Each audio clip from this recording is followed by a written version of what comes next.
Okay, Kree Harrison, Hi. sitting here with a fabulous Kree. We must note this is round 2. Yes, it is. Which is exciting because I just like hanging out with you.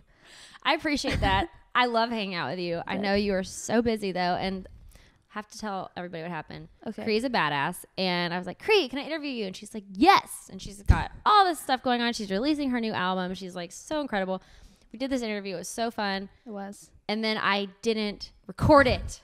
I just think that we were having too much fun, and that led to not realizing that we weren't recording anything, which is fine with me. Thank God you're cool though. I mean, like so many people would be like, hell no, I'm not doing another interview with you. I think it was fun. Get out my hair. No, I don't care. Get in there. Get in all of the hairs. Get in your hair. Oh, which you do use dry shampoo. Yes. Literally, just put some in my hair. And you have dark like 5 tinted seconds now. ago. I do. I'm sure some of it looks like witch hair. No. I think dirty hair is the only way to go. It is. Get that body. Curls better, stays better. Do you curl your hair? I do a little bit, yeah.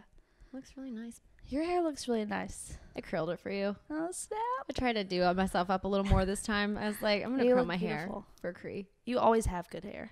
You have good hair. Yes, I know. Okay, so round 2. And look, it's recording. I see numbers happening. Your microphone's rolling. It is. You have a quieter voice than me. I do. You have a very yes, I do. You have a very quiet voice. Okay, so this is cool. I just am holding this People magazine right now, and it's called The Best of American Idol. And oh wait, I'm gonna open it up. There you are, Kree. Because wait, oh yeah, you were runner freaking up on American Idol. I was. It's funny because when people they'll see me out. It was actually yesterday. Somebody was like, "Were you on The Voice or American Idol?" And I always say Dancing with the Stars, and they're like, "What?" I'm like, "Yeah, I lost Dancing with the Stars." Dang it! They don't. It goes right over their head. Oh. They're like, "You were in my living room. I just don't know why." But you were there. But you were there. I remember. Well, you did do some dancing on American Idol. I did. You have to learn those moves. Well, yeah. Did you do a lot of spirit fingers? Jazz hands. Jazz hands. Yeah. Do they call them jazz hands? We do. No. I know you know Kelly, but we were Pickler? Yes. We were back for the finale, and they made us line dance, which was hilarious. You and Kelly? Or oh everyone? yeah, everyone. We did like a country medley. Well, I watched the finale, and you all wear white, and you come out and this like amazing, all the people who have been affected by American Idol. Yeah, like the Idol family. It was honestly like a high school reunion. It really is an Idol family, though. It is. I know. Do you keep up with your cast? I do. Yeah. I mean, you spend so much time with these people. You become really, really close to them. I mean, I adore everyone that was, my top 10. After the show ends, you go on tour together, How's the Idol tour? And it's you guys fun. were the only one top 5 females, right? Yeah. Yes. We made Idol history. It was awesome. It was genuinely like an estrogen fest. There was so much. Did y'all's periods all link up? Probably. Actually, yeah, for sure on tour. Yeah. We did. How was that? The Idol tour? It was fun. I mean, it was, fast paced. I mean, I feel like that and the show, I had to like center myself, and rather than be tired and, I had to like take every minute in because it was just so fast. Were you conscious of taking it in? Yeah, I was. I think being here in Nashville for so long, I realized that like, shit happens so quickly, comes and goes in the good or bad ways. It doesn't last forever. None of it. So if you have to just stay in that moment. Being here for as long as I did, I think that helped with my mentality. Let's start at the beginning. You grew up in Texas. I did. And you always knew you wanted to sing. Yes. Starting from like 10 years old, you were doing competitions. You went on the Rosie O'Donnell show. Yeah. Well, I sang at every freaking local event in Texas that you can possibly imagine, from like churches to rodeos to festivals, Opries.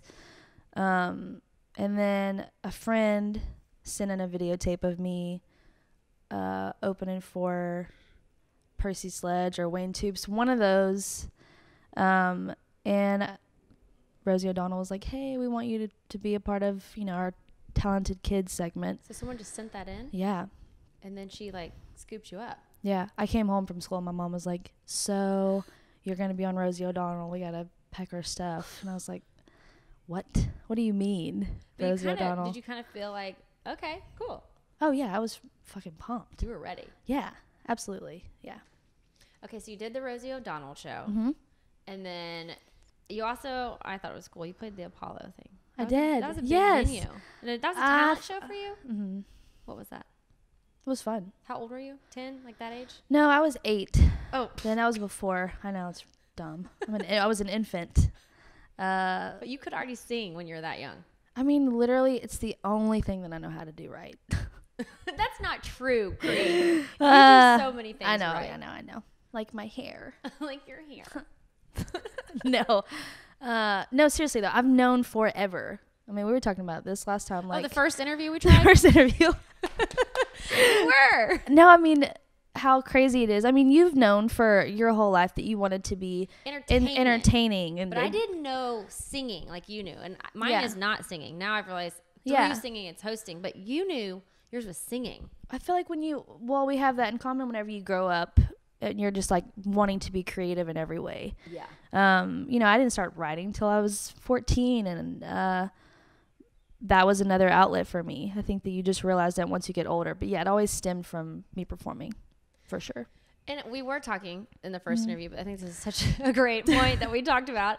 When you know your passion, like when you are born knowing why you're waking up and knowing what you're meant to do on this earth, like that's a really amazing thing because some people kind of wander and they never figure it out. I know. I feel for that because I could not imagine not knowing and then also not being able to pursue music like I have. It's your love. Yeah. I live, eat, and breathe music in every way. I feel like some people think like chasing passions is exhausting. Like, oh gosh, I could never do that. That's so tiring. It'd be more exhausting to not. That's how I think. feel. Yeah. That's more draining to me. Because at least you know what you're chasing and why you're chasing it. And every little thing is just a little step forward. Right. Totally. No, I agree. I agree. Okay, so you got to Nashville. You had Rosie O'Donnell, so that kind of like got you into the public eye. Yeah, which got you noticed by Lyric Street Records when you were 10. Yeah, and that's like a label that Rascal Flatts got started on. Shadaisy. I love Shadaisy. And then they signed you at 10. Yeah. So talk about that as a 10-year-old now working with a major label. Record deal. That's a big deal and kind of overwhelming. But probably not for you. No, I mean, I was just like, where do I sing?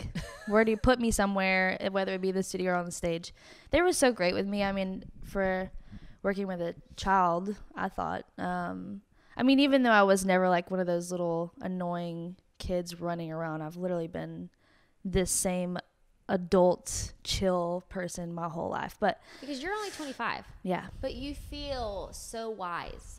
Like you do. You have just a constant calm wisdom about you that I did not have at 25 and I probably don't have now. Yes. Okay. No. You are just so chill and calm and like you just like embrace things.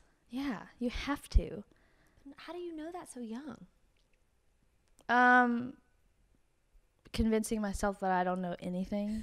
That works, I think. What do you mean? Like pretending that you know everything is not in your favor. So me saying I'm going to learn something every day. I don't know shit. That's my mentality. But how did you get that? I don't know. I think my parents probably. Yeah. My mom was very wise. Of you. Well, yeah. I'm a humble person. Yeah. Speaking of that. Okay. Humble and kind. Can we talk about that freaking song? I just segued hard. Cry but every time. It's the sweetest thing I've ever heard. Tim McGraw. Whenever you think about, this is where my head went. Like eventually, even like playing the song for my niece or something. Yes. My kids, they're going to come out and I'm just going to continuously play them that song. It says everything you need to say. Everything. It's the perfect lyric. It's the perfect lyric. Lori McKenna, everyone. Lori McKenna, humble and kind. Tim McGraw singing it. And it's beautiful. The best. I think it's the best song I've ever heard. Yeah. But yeah, so that mentality. My parents definitely like embedded that in my head. My whole family. Like my sister is, Lacey. Yeah. She's amazing. She's the same way. Yeah. Yeah. Mother of the year. Oh, yeah. The years. So you had your record deal at Lyric Street, and at that point, Yes. your family uprooted from Texas, and they said, Yeah. okay, we're going to move with you to Nashville. Yeah. Well, the day we got the development deal offer, it was just kind of emotional. Like, me and my mom both were crying. It was like, I told you this last time, like our Judd's moment. Like, we were literally like making fun of each other of how similar it was, because she didn't sing or anything, but we were definitely a dream team. Like, she supported you all the way. all the way. She took me everywhere. Made sure that I still wanted to do it every day. Like, she wasn't a stage mom, she just was Hell supporting no. your dream. Yeah, for sure. How cool. Yeah, it was awesome. Yeah. So when it happened, it's just like overwhelming. So the family is, I just think it's so cool that you had a family that was like all about your passion, like that believed in that stuff. Because some people would be like, oh, we're going to just stay here and you can go do stuff maybe when you're out of high school. Yeah, when you turn 18, do what you want. Yeah. No, I feel like too, it brought us closer together, if anything, like our family. And also, took us out of, a smaller town, and in the best of ways. My brother got to see snow. Yeah. And big tall buildings, and we got to travel together, and it was a good opportunity for everyone, I think. So you have an older sister and an older brother? Mm-hmm. And a little brother. And so there's 4 of y'all. Yes. Okay. The third of 4, which makes so much sense. You're the third of 4? Because I'm like what's the word? Not the I don't know. The calm one, like the referee. Is that what the third of 4 usually is? I don't know. I think that's the reason why I am the way I am. Like, I'm very calm and will diffuse any sort of situation, because I've been in the middle of both sides. Like, you need to calm down, you need to sit down. So you're never causing the drama. I definitely have, but yeah, no, most of the time not. Okay. I love my siblings. Lacey. Lacey's awesome. She's amazing. Yeah. So she moved here with us. It was just you and Lacey and your parents. And my little brother. And your little brother. Yeah. Everyone else stayed in Texas. Well, just your one older brother, I guess, right? Yeah. Okay, so he stayed. Yep. And, she... What is she doing at the time? Lacey fell in love with Nashville? She did. Yeah. Yeah. She did. She had a baby 14 years ago. That's crazy to think about. And you helped raise, raise, yeah. Yeah, for sure. Oh, no. Well... Yeah, tell us your story. You're back and forth. Yeah. I'm going back and forth. So your record deal fell through. It did. Well, we butted heads for a while. Even then, I knew that I didn't want to do like pop country or you and Lyric Street butted heads. Yeah, and not in a bad way. Just as I wasn't gonna do that. Like, I was very stubborn, and they got it. I mean, they respected it, if anything. And that's awesome. Shortly after, we lost my dad, which was, how old were you? Sudden and tragic. 11. It was a year after I got the deal. So I needed to go home. I think we all just needed to like regroup and recharge and do some soul searching, because I was not in the state of mind to like try and figure out who I was as an artist at 11 after, having a tragedy. Yeah. So we went home, we moved back, lost my deal, which was for the best. So how'd you regroup when you were home?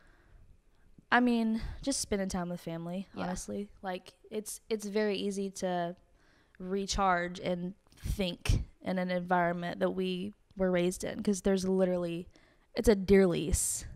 There's nothing in that town, which is my favorite part. So you go there and you just, that's how you soul search, I think. Removing yourself from like a rat race or a fast-paced city. For me, anyway. And just like getting in tune with yourself. Yep, for sure. And spending time with family. It was good for us at the time. Yeah. And then I was like 13, and I kind of like stopped music for a second. Went to school. What? And was like super normal. You didn't. Yeah. How dare you I know. What a weirdo. Being normal, Kree, that's not a good idea. And my mom and I were talking, and I was unhappy because I wasn't singing, because I wasn't being creative, and realizing that that's what I needed to do to heal and grieve. I like started writing songs and felt like I had something to say because I was 13. Well, you did have something Oh to no, say. for sure. I mean, you already lived a big life at 13. Yeah. Well, yeah, a little bit. So my sister, still living in Nashville, we all thought it was a good idea for me to move with her. And at that time, your mom, she was just going to stay back in Texas Yeah. with your little brother. Right. To uproot him again was, just not a good idea. So I went back and forth. Me and my sister basically raised each other. She's the best mom in the world. And how old was she when you She was like lived with her? 21. So y'all... And she had Rayleigh, who was like 2 or so, 1 or 2 years old. So I played house. I would go and write songs and do whatever during the day and then go home and play house, and she would go to work, How amazing work is nights. that? Yeah. No, she's literally, I'll always think that Lazy's hung the moon. You will? Yeah, for sure. She's just the best. She's just awesome. Yeah. Why is she such an awesome mom? Because she's selfless. She is. Yeah. But she's still fun. She's really fun. She's got that spunk, Yeah. No, for sure.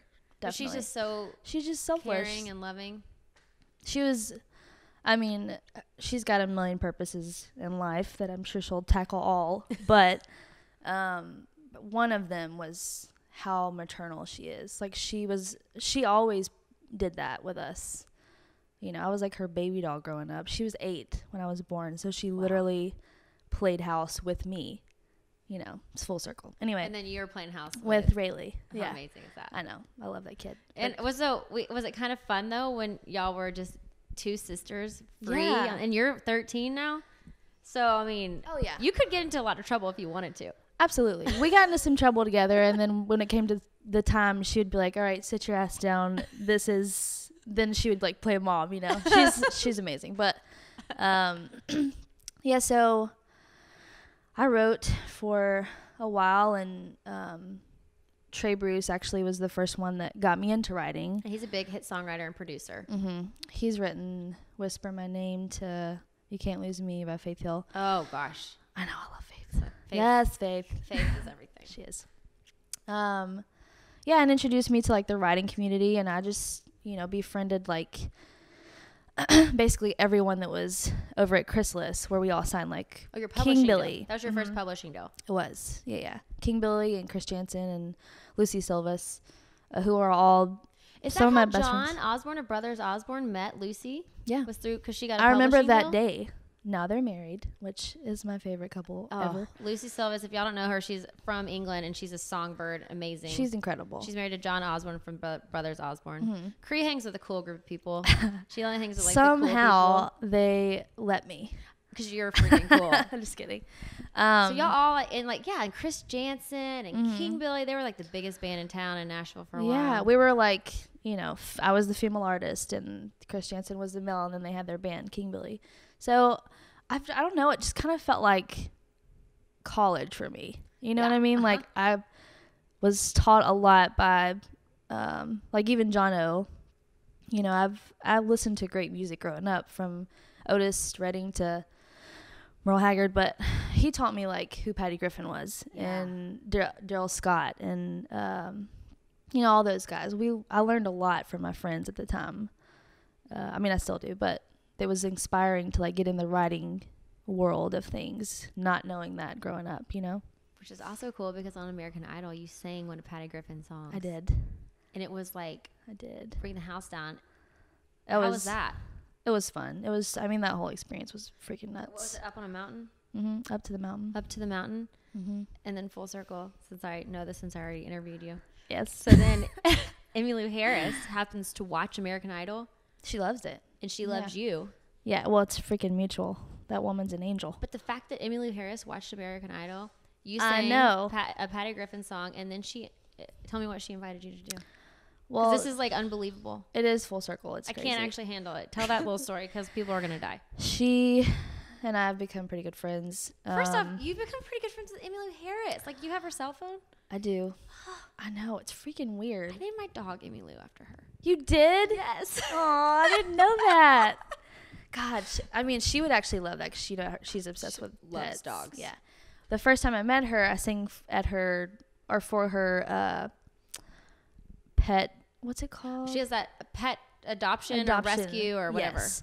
I sang at that little benefit concert or whatever that she asked me to do. And she was, you know, so lovely, and we've just befriended each other. I went over to her house like a month ago and played her my record just because I was like so antsy and anxious to know what she thought because I respect her so much. Yeah. She freaking loved it, which is like, phew, okay, I don't have to go play in traffic now. And then I'm just kidding. That was the ultimate litmus test. Good. Yeah, it was. It was. Yeah. So she called me So she a couple called weeks you. ago.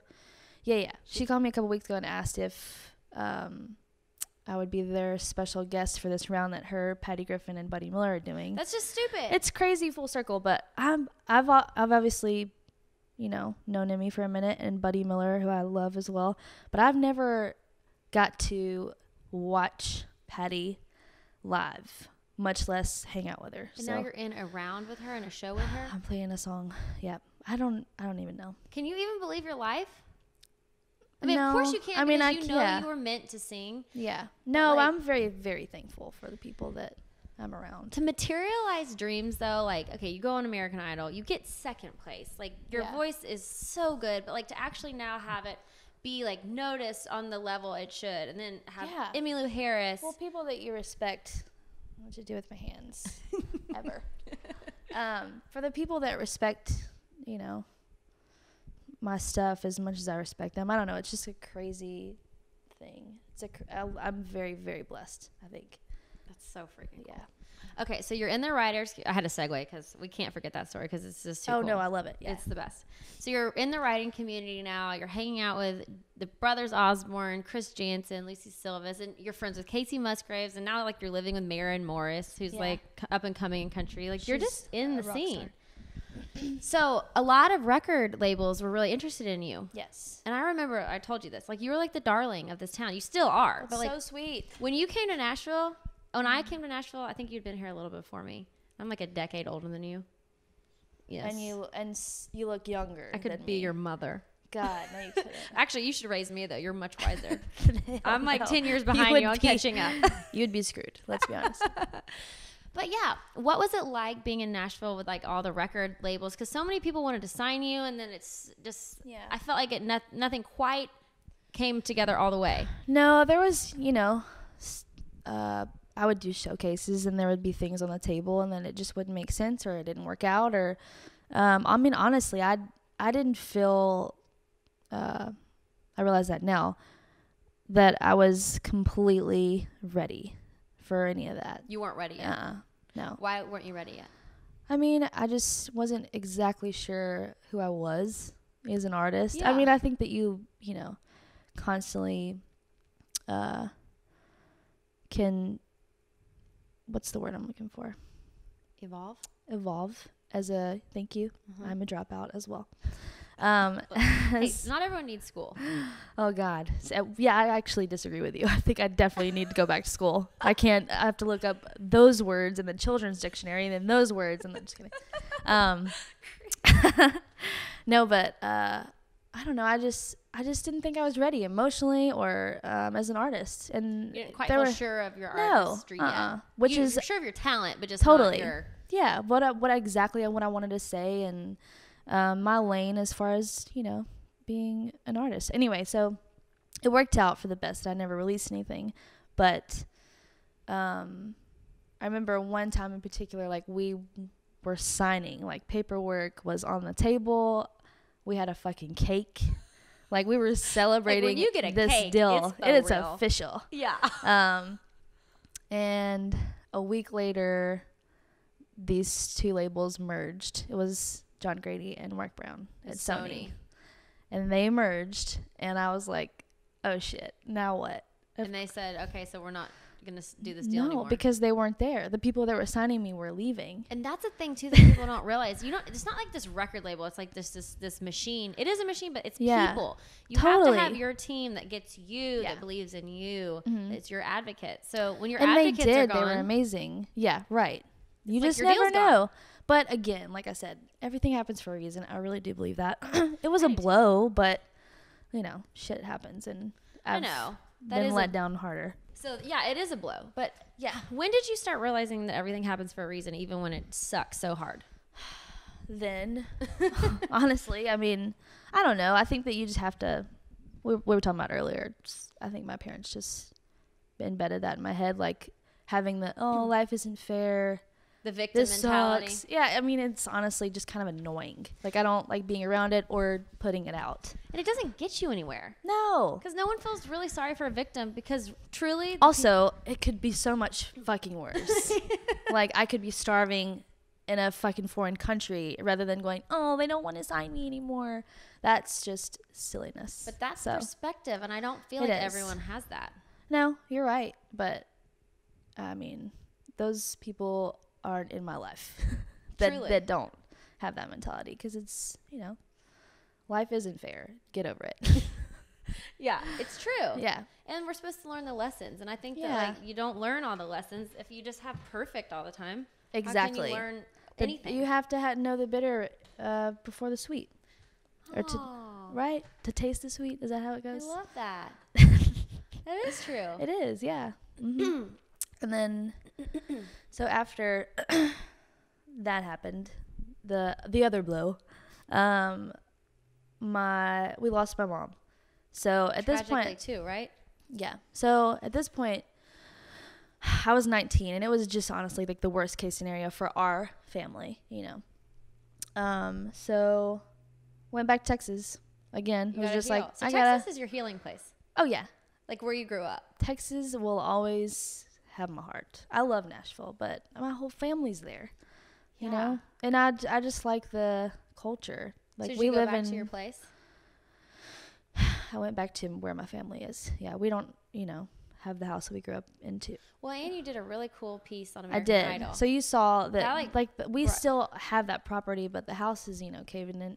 It's kind of weird. Like, we want to fix it and like redo it, but I don't know. Like, it's hard to like go back and think that you have to like remove the literal like wall where your family was last at.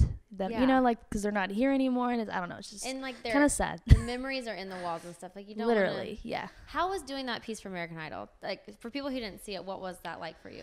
Tell us what it was. It was emotional. So top 3, you get to go do a home story. I have to say that one of the producers his name was B-Rob, and he came and did mine, like the camera guys. We're all very close at this point because you spend like a damn year of your life with them. Yeah. So I just remember him like pulling me aside and saying, "Look, I know how like emotional and impacting, is that a word? Yeah. God damn. See, like, you don't need school. You think you do, but you don't. You got it all. I'm overthinking it. Which is what they teach you in school, is to not overthink and second guess yourself. You got this.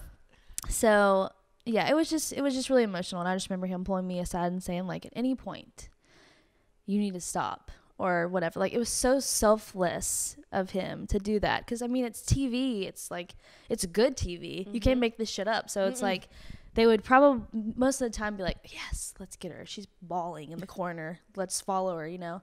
It was just really, really thoughtful. I'll never forget that. But it was amazing. I mean, I felt so much love and support from, you know, where I'm from, which was really cool. And to like, it was almost tangible, like the amount of support. You breathe it in. Yeah, it was really fun. And Lacey came with you. She did. My little rock. Yeah, it was really fun. We were very, very emotional though, like walking in the house, and you know, like you said, you can, you know, feel the presence of, you know, people that we've lost, and then also like the same smells, and I don't know, it's kind of eerie, but it was fun. It was really cool. That was a really cool moment. Yeah. Like, and to have it captured. I honestly have not seen it because I feel like I would bawl like a little brat, but I was happy that I did it. I am happy. When I saw that, I thought you were very brave to do that, and I thought it was very healing. Sharing. It seemed healing. It did seem healing. Yeah. You sharing your story and just being open. Well, I've always I'm sorry, I'm interrupting. No. This is what great. Well, I always thought, there's no way I'm going to do that, because I don't want like the pity party or like the sympathy vote. It's not a pity party. No, I realized that as I was doing it, like for people to, not just to get to know me, but I don't know, for people to have something to relate to and not feel alone and see like, oh, you have had a lot of loss and it's been rough and whatever, that you can come out on the other side and not have like the shit end of the stick mentality. Yeah. You know? Truly. Yeah. Like, you stayed inspired. You stayed. Totally. I mean, I've gone up and down for sure. It's a freaking roller coaster of emotion, but yeah, I'm happy. I'm happy. I'm blessed that I had good parents for as long as I did, even if it was a short time. Truly. You know, rather They than shitty impacted parents you. my whole life. You know, that's a really, it's quality, not quantity, you know? Yep, I agree. And your parents were so involved in your life. They were. Like, yeah. so hands-on. Oh, yeah. And they were really just fucking cool. So you're so My dad rode Harleys and listened to, Bad Company. Hell yeah. I love it, Love though. it. He was the sweetest thing ever. But yeah, where are we? Okay, so you're on American Idol. You do that awesome piece. Your top 3. Yes. How are you feeling when you're standing there and now you are the final freaking 2 for American Idol on the biggest reality singing show in the entire world, and you are freaking standing on there as one of the 2 remaining? I didn't see it as like as that situation for some reason. Literally, me and Candace, who was the winner of season 12, she's amazing. Literally one of the funniest people I know. I think Ryan Seacrest was a little freaked out of how calm we were, because I mean, he literally said, I've never known 2 finalists to just be here, because we are very much alike. She's just chill Just too. very, like, we're very similar in that way. And the truth is, we're standing there talking shit to each other Like because we think it's funny that everybody's like, So what's going to nervous? happen? Yes. Because I mean, at this point, we already feel like we've made it. We've came here to do what we were trying to, Right. which is basically have a following, have a platform of, immediate, following, I guess, Yeah. To have people be aware of your yeah, music. totally, which is exactly what happened. It was amazing. We get to go on tour together. So yeah, there was never like, oh God, what if I don't win? What were y'all saying to each other? So this is, I swear to you, from like top 40, we would just always be like, hey, whenever you win, don't embarrass me. Like, we would say that to each other all the time. So we're standing there, and it's right before Ryan's like, dim the lights. I mean, it's like literally gives me anxiety just thinking about it. I feel nervous for you. Oh God. Yeah, so we're just like talking shit to each other. I'm trying to remember what I said. Oh, I know. So when you win, you have to perform your single. Okay. Whether or not you're bawling or not, like Right. you have to like go for it. Like, who's ready to sing right then? Right. Totally. No one. And even if you're not like a very emotional person, the adrenaline rush, the energy, the support from everything, this crowd going nuts. I mean, it's just like, it will make anybody emotional. It's overwhelming. It's overwhelming in the best of ways. So anyway, I just said, she said, whenever you win, don't embarrass me. And I was like, when y'all are standing there. oh yeah. Like right before, so Ryan's like, what the fuck are y'all doing? And I'm like, okay, whenever you win, if you cry and mess the song up, I'm gonna push you off the stage. Like, we're just talking shit to each other the whole time. I'm gonna push you off the stage. I swear, like, Kree, I you love did her so not. much. Oh my gosh. No, I know. I mean, God, after this, we should just fucking FaceTime her because you would love her so much. Oh. She's hilarious, and I probably verbatim she'll be able to remember. Why can't I talk right now? It's, A you have little, so many things yeah. to say. Yeah, she will be able to remember it probably verbatim because it was hilarious. So how great though that you guys weren't like devastated, like, because you got second place. That's winning. I mean, if I got like 40th place, I would have thought this is awesome, you know? Just to be like And- validated that you honestly, to say that you are like one of the best voices in the country, like that is Well, I just never thought of it that way, but more than anything, like, to be involved in that process. And like, yes, being in Nashville has taught me so much, does every day, but I wouldn't have worth ethic without that show. I would never know what to do with a damn camera in my face. I would not, have made lifelong friends. Like, for me, it wasn't necessarily about the popularity contest of winning. It was everything that I learned and people I've met through the whole damn process. Like, it was crazy. I made lifelong friends that you met on Idol. I mean, there's just so many. Like, some of the producers, gosh, down to like hair and makeup. I mean, you just, because it takes you get the so whole close. Team. It takes the a crew. whole team. It literally took the Idol village. And you said you got to like have a wardrobe every day? Yeah. I know. It was a girl's dream for that part. To have a stylist and I hate shopping. I hate shopping for myself. I hate shopping for clothes. I love antiquing or like going and buying gifts or whatever.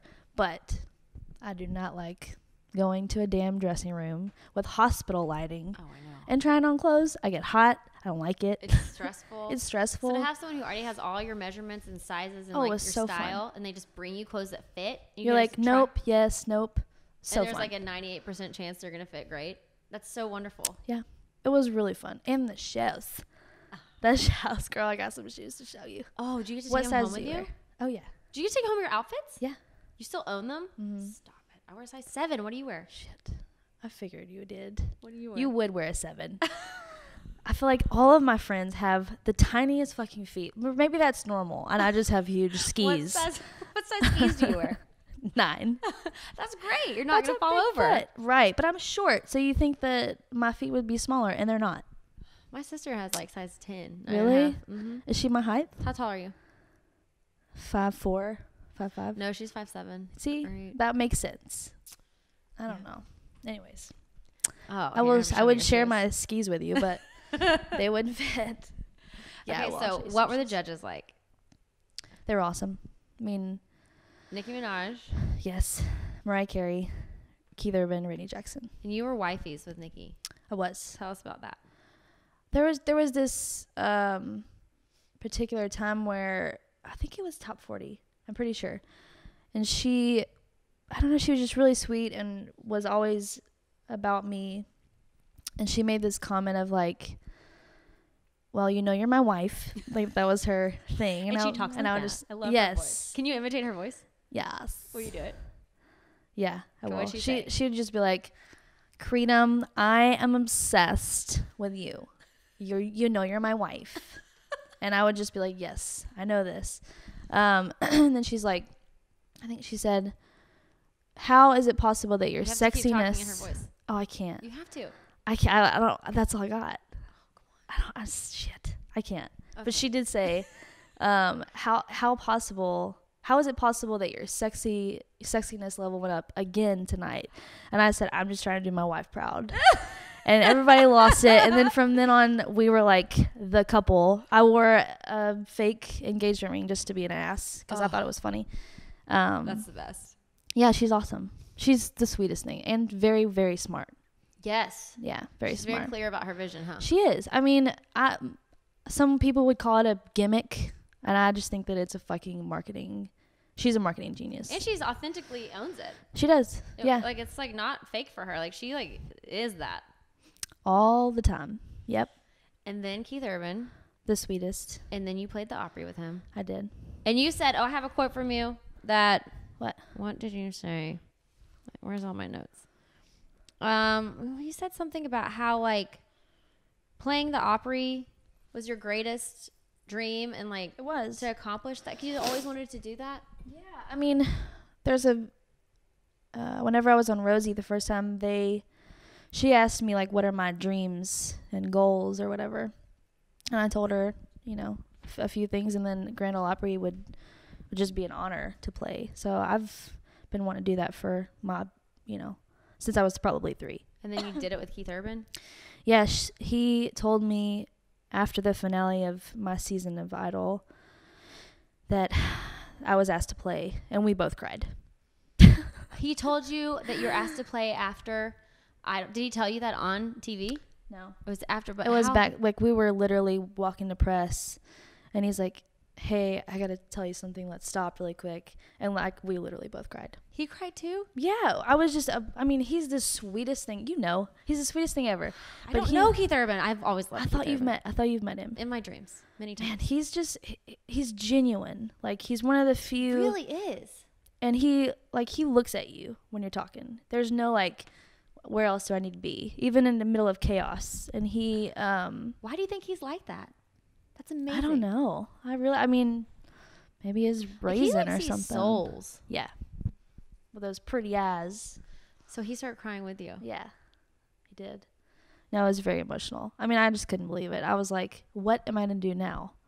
Like, this is one of my biggest, I mean, genuinely though, that was the big leagues for me, singing on the Opry stage. How does that feel to like accomplish things on your bucket list? Just like you think it would. Do you have to get new Good. dreams? Oh yeah. I think that's good for you. Right? It is good for you. Yeah. So after Idol, you made an album. I did. I took a little bit of time off just because I needed to like recharge after the craziness of, you know, you think about it, it was a year and a half of my life. So I wanted to come back to Nashville, write, figure out my team, make sure I was okay, you know, in a good place. Because, I mean, after that, it was like a crash. It was like, what do I do now? You know, it was crazy. I can relate to you just from Amazing Race. Totally. Exactly. It is so intense. You have crew following you around. You have cameras everywhere. You're so intense every day. And then it literally is over. Yeah. And it's not like a low moment, but you crash it just is from huge, well, you've totally been operating at like a million. You're on. When you're on for that long period of time, you're never off though. Nope. And so how long was American Idol?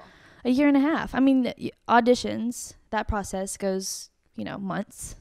And then once, you know, you start filming, that's, I don't know, 3 weeks. And then the show is live for another 3 weeks. And then you go on tour.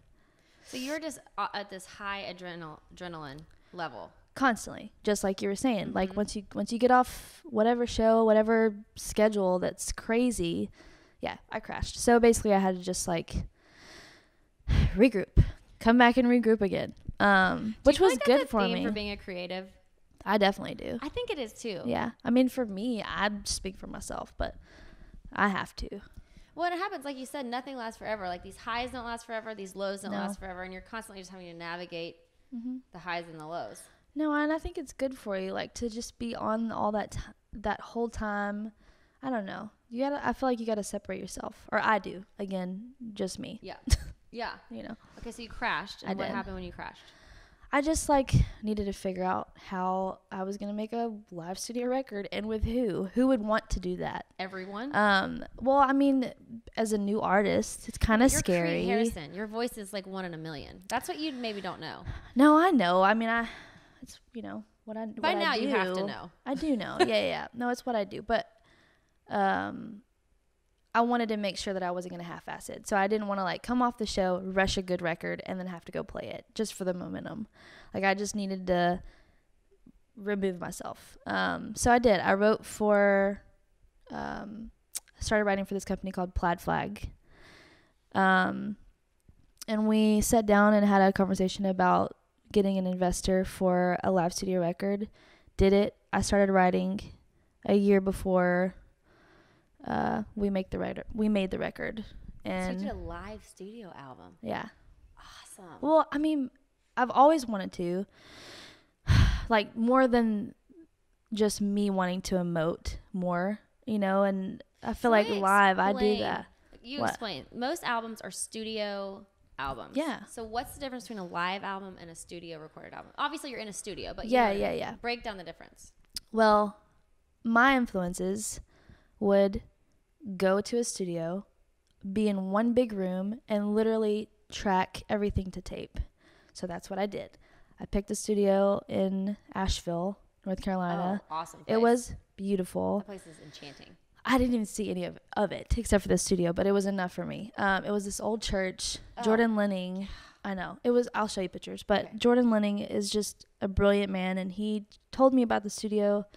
I don't know. It's just like, eerie, like walking in with all of my amazing friends who played on the record, like 8 dudes, and it was like somewhere somebody did something wrong because this is all too fucking perfect. No, that's how you know you're on the right path. No, totally. But it was just like, oh God, this is happening. So yeah, that I was like. So this is your first album. Yeah, it is. But that's the reason why I want to do it live, because all the, little imperfections and like, Otis Redding's, breaths in the middle of whatever of tracking it, like that makes me so happy. You don't want it to be perfect. No. Well, I did. I wanted it to be real, but I wanted it to be I didn't want it to be too like clean, if that makes any sense. Yes. Because a lot of albums, like each instrument will go in and track each part, and then you can cut and paste and like auto tune, and obviously everybody does some of that. But and I respect it. I just didn't want to do it that way because I didn't think that it would come across as real as I wanted it to. Okay. But yeah, it was really fun, and we had our friend Jason come and like just capture everything. Like record it? Yeah. And it was just like, I don't know, seeing this footage, there's a lyric video for this old thing that he did. Seeing it all together was just like, it seemed like a dream. It really did. That's kind of cheesy, but. No, what is a dream? You dreamed it up. I did. That's why it feels like a dream. Well, we all did. I mean, it was definitely a team of amazing people that now I have. So that's why it took so long to make a record. So you found your team. Yeah.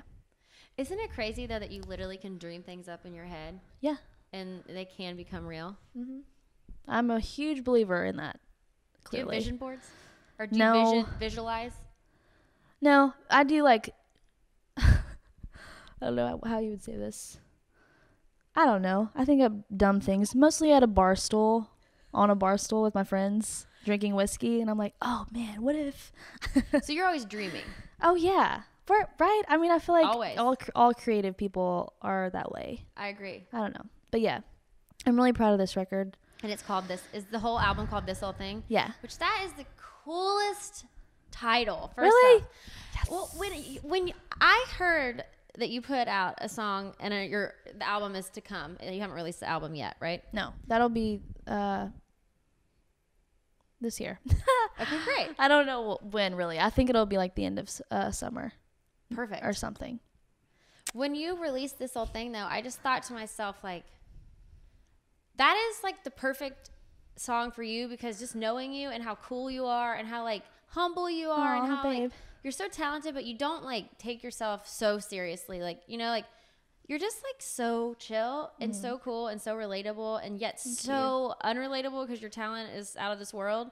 But yet you don't make anyone feel like you're on floating in the galaxies because you're so good. Like, you make people feel you're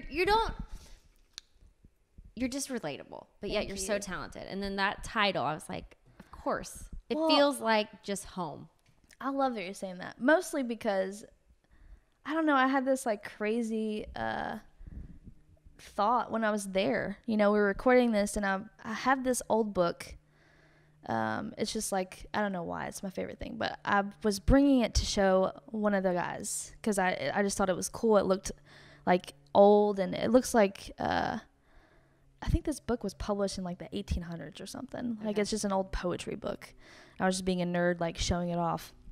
And I'm looking at it as we're recording, and we're recording this old thing, and I was like, holy shit, this is the cover of the record, this book, and this font, and it's going to be called This Old Thing, because this is like this old sound I've been trying to find and figure out and make for how many years, Since you were like 8. Yeah, 16 years.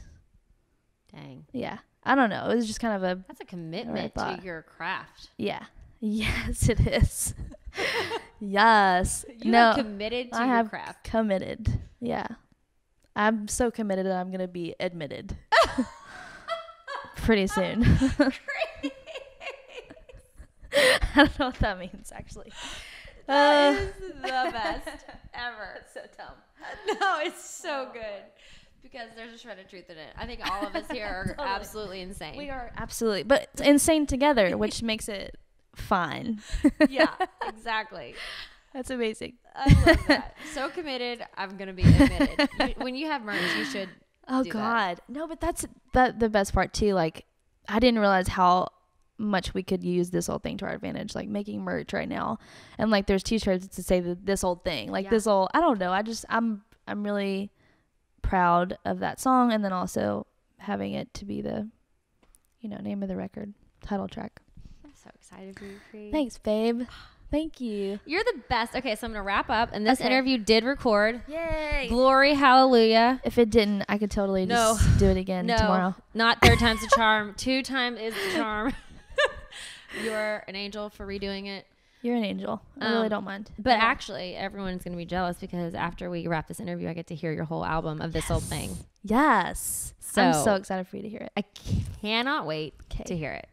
But leave your light. Give me some inspiration. How do you want to inspire people, or how have you been inspired? What's just an inspiring message you want to share? Oh yeah, the Smokey quote. Smokey Robinson was one of the mentors on Idol. Oh my God. And he was just very, very sweet. I was trying to take it all in because I was fangirling the fuck out of him. I was 100% starstruck, and I've never been that way, ever. What was it about him? He's just, I don't know. He's got just such a star quality. You walk into the room. He walks into the room and just takes it all up, like in the best of ways. He's the sweetest. I mean, he's been one of my influences my whole life, so that has a huge part to do with it. But he's just a cool human being. But he said, "You're amazing, but just remember, no matter how high your head gets in the clouds, always keep your feet on the ground." And I was like, that's just something that everybody should live by in general. So that is my inspirational quote for the day. I love it, Kree. And I think you live it very well. I do. Cheers. We both do. Hey. Yes. Nice. Is that a thing now? Yeah. That is freaking beautiful also. Thanks, my ring. God. Yeah. My cousin Cannon Lewis designed it. She does Cannon Lewis jewelry, if anyone wants to know. I do. Cannon Lewis. Yeah. Girl. Endorsement. Okay. Oh, we should get you some jewelry. I would love that. Okay. Yeah. I'll talk to her. Yeah, because you got good stuff. And I love your bolo that you have on. Thanks. Kitty Nashville, everybody. Yes. Favorite store. I did an interview with Sarah about her store, Kitty. I genuinely, I love all of the girls because they're really sweet, but it's just good stuff. Good stuff. Yeah, and it's comfy. I know. I feel cute and cash all at the same time. Ditto. Okay, Kree Harrison, you're baby. the best. You're the best. I love you. Bye. Love you. Okay, this whole thing, everyone get it. Yes, iTunes. iTunes. Okay, bye.